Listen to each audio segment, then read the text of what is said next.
saveur divine. Cette bonne nouvelle du royaume sera prêchée dans le monde entier pour servir de témoignage à toutes les nations. Alors viendra la fin. Ce pain céleste vous est présenté par Immaculée Niraneza.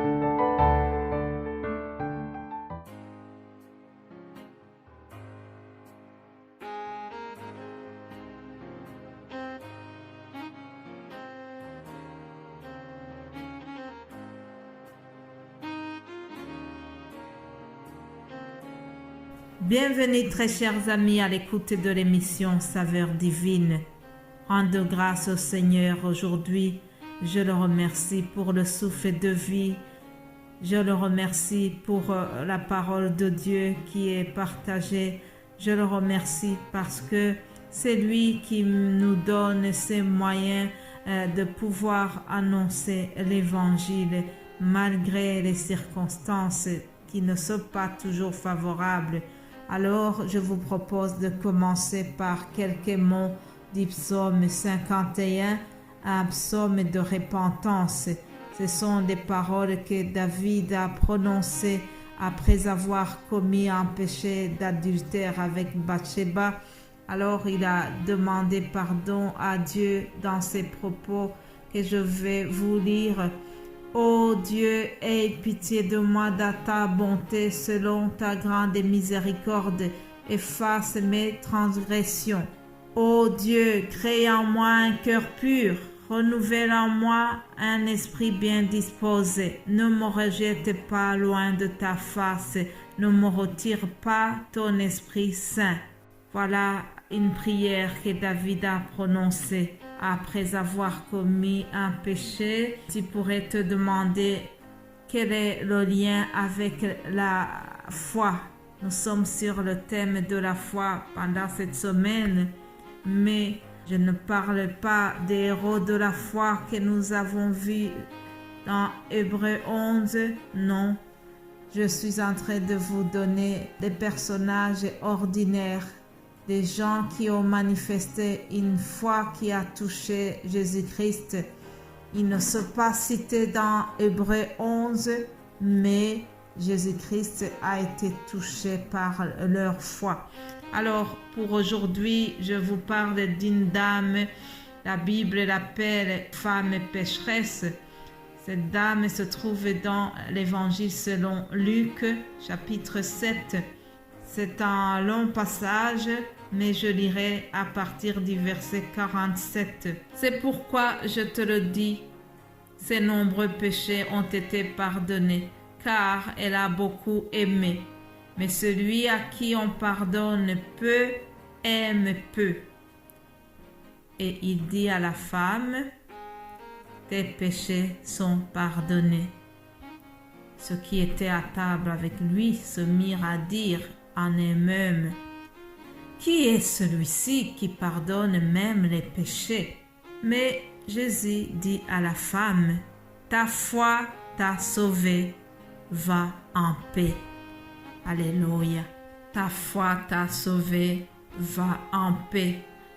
Chers amis, la foi guérit, la foi sauve. Cette femme avait la réputation d'être pécheresse, mais un jour, elle s'est repentie. Alors, la scène se passe dans une maison de Simon le pharisien. Simon le pharisien avait invité Jésus-Christ. Il l'a invité dans sa maison. Et pendant qu'ils sont à table, voilà qu'il y a une invitée surprise qui n'était pas prévue. Cette dame arrive dans la maison. Alors, elle commence à faire des gestes qui ont choqué le pharisien, qui ont choqué Simon qui avait invité Jésus. La Bible nous dit que cette femme a pleuré, elle a mouillé les pieds de Jésus-Christ par ses larmes. Puis, elle a essuyé ses pieds par ses cheveux. Elle a baisé les pieds de Jésus et puis elle a versé du parfum sur les pieds de Jésus. Les larmes, le versement du parfum, tous ces gestes que la femme est en train de faire c'est un signe de repentance.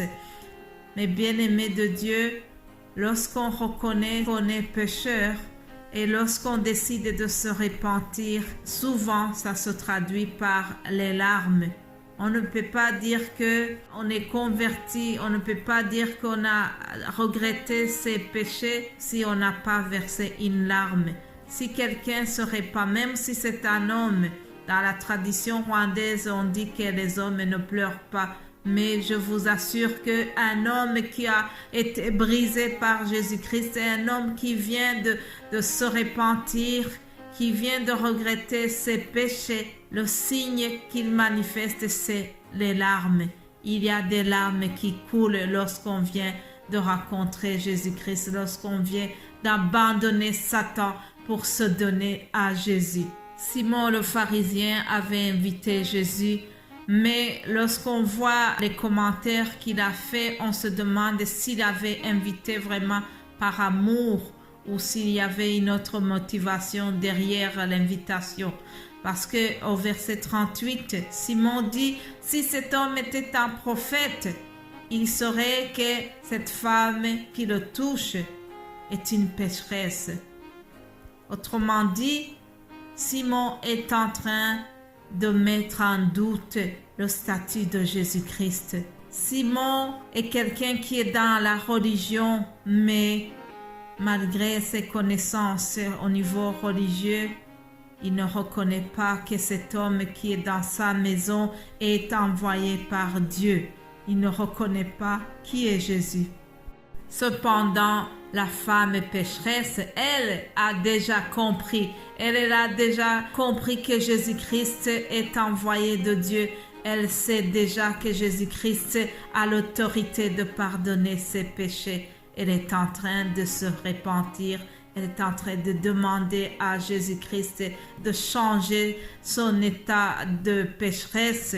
Ah, je remercie Dieu parce que des fois on pense qu'on est meilleur et pourtant la Bible nous dit que les premiers seront les derniers.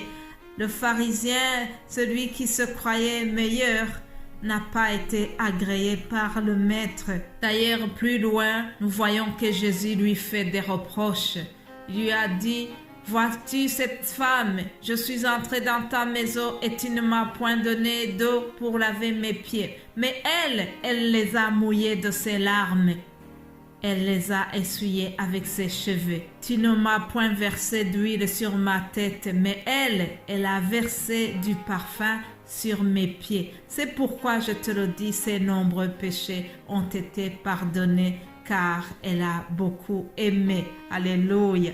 La suite de l'histoire nous montre que ceux qui étaient avec lui à table se sont posés des questions sur sa personne en se disant, mais qui est cet homme qui se permet vraiment de pardonner même les péchés? Alors Jésus-Christ m'a beaucoup étonné. Au lieu de se tourner vers eux en leur expliquant qui était, il pouvait leur dire, ah oui, je suis l'envoyé de Dieu, j'ai l'autorité de pardonner les péchés. Au lieu de s'expliquer pour donner son identité à ces gens, non, il s'est adressé à la femme. Alléluia. Il lui a dit, ta foi t'a sauvé, va en paix. Ta foi t'a sauvé parce que tu as regretté tes péchés et tu as manifesté vraiment une réelle repentance. Ta foi t'a sauvé parce que toi au moins tu as compris que je suis l'envoyé de Dieu. Ta foi t'a sauvé parce que tu as compris que j'ai le pouvoir, que j'ai l'autorité sur la maladie, j'ai l'autorité sur les péchés. Alléluia. Ta foi t'a sauvé parce que tu as compris que j'ai le pouvoir de briser les chaînes de l'impudicité. Alléluia.